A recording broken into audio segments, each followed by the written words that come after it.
It's political garbage, and I'm not going to swear, but that's what it is. They're just trying to smear his name, and it's not working. But while the criminal charges against the former president mount, so do the legal fees. CBS News has learned that a public filing later today will show Trump's political action committee, Save America, has spent more than $40 million on legal expenses for Trump and his aides on multiple legal cases this year.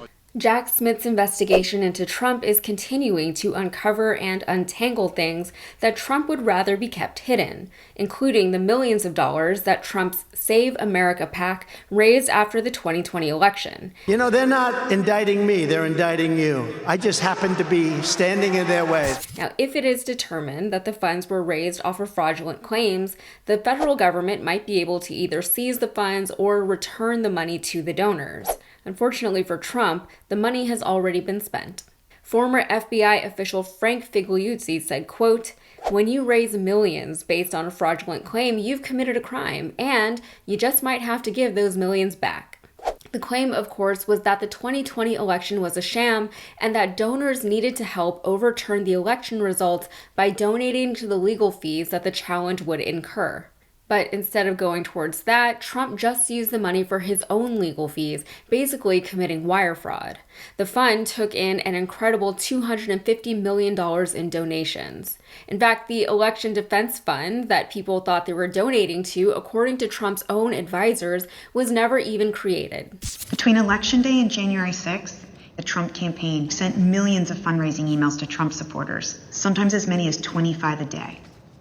The emails claimed the, quote, left-wing mob was undermining the election, implored supporters to, quote, step up to protect the integrity of the election, and encouraged them to, quote, fight back.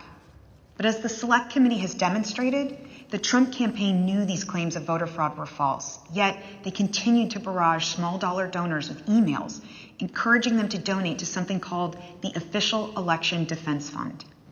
The Select Committee discovered no such fund existed. So, a non-existent fund took in $250 million in donations. So, as I mentioned, the government can either seize the funds, which it is legally entitled to do, or it can require that the money be returned to the donors. Now, the latter seems like the more palatable option, or it would be under normal circumstances, but I don't know. I feel like the Trump supporters who donated their money to a billionaire with a history of deceptive business and political practices would just be mad at the government for giving it back to them. They'd probably just redonate it to Trump just to stick it to Joe Biden or Jack Smith or Mitch McConnell or Hillary Clinton or whoever it is that they are sticking it to these days. But that's not all Trump has to worry about. We just learned that Jack Smith's investigation had gained access to Trump's Twitter account months ago.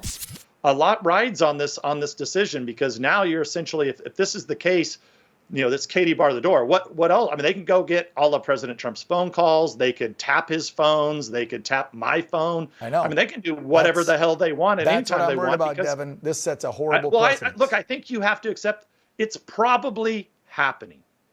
It's probably happening. Scary. I think that's what you have to assume. Scary, scary stuff. I want to play what Donald Trump said at a campaign event in New Hampshire about this yesterday. I'm sorry, I won't be able to go to Iowa today. I won't be able to go to New Hampshire today because I'm sitting in a courtroom on bullshit because his attorney general charged me with something. I probably have another one. They say there's a young woman, a young racist in Atlanta. She's a racist.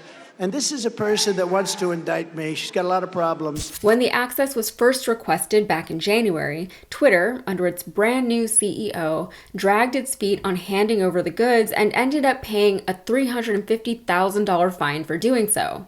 Then Elon Musk wanted to tell Trump that his account was a part of this investigation, claiming that the non-disclosure agreement also served by the DOJ was a violation of his First Amendment rights.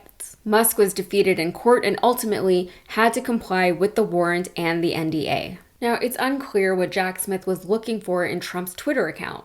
Maybe he wanted to search his private messages, or maybe he just needed to obtain the public tweets directly from Twitter in order to use it as evidence in the case. It's also unknown what evidence Smith presented to a judge in order to justify obtaining the search warrant for the Twitter account in the first place, but perhaps that information will become available to us eventually.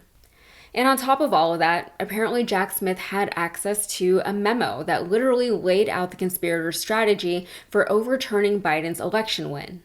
The memo from 1 month prior to January 6th sought to, quote, deprive Biden of electoral votes. Now, with all of this, the evidence is piling up, but Trump supporters have learned a new buzzword that they're all eager to use incorrectly and misappropriate. They're still calling all of these investigations a witch hunt. They'll never stop using that term. But now they're calling the United States a banana republic, which is wildly ignorant and dumb. All right, anyway, that's it for me. If you got anything out of this, please like and subscribe to the channel and be sure to follow me on all of the socials.